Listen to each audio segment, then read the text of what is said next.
আজকের এই পবিত্র বিক্ষোভ মিছিলে কবুতর চত্বরে উপস্থিত আছেন বাংলাদেশ জামায়াতে ইসলামীর উত্তর জেলার সাধারণ সম্পাদক সাইফুল ইসলাম সাহেব ভাই মঞ্চে উপস্থিত আছেন।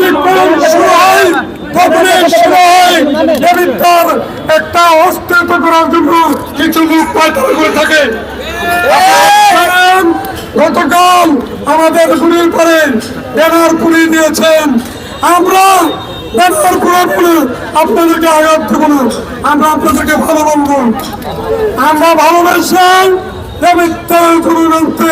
ভোট সংগ্রহ করে আস্থা দপ্তরকে সংসদে পাঠাতে চাই।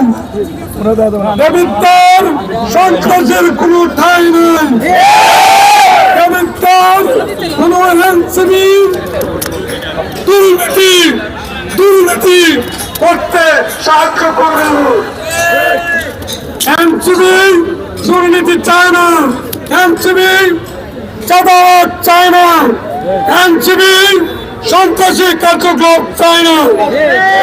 আপনাদেরকে বলতে চাই, আপনারা 12 তারিখে সুস্থভাবে সুন্দর পরিবেশে ছাত্রবর্তীকে ভোট দিয়ে আস্থা দপ্তরকে জয়যুক্ত করুন।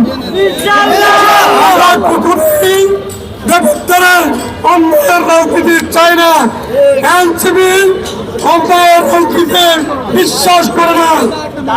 আপনারা জানেন কিছু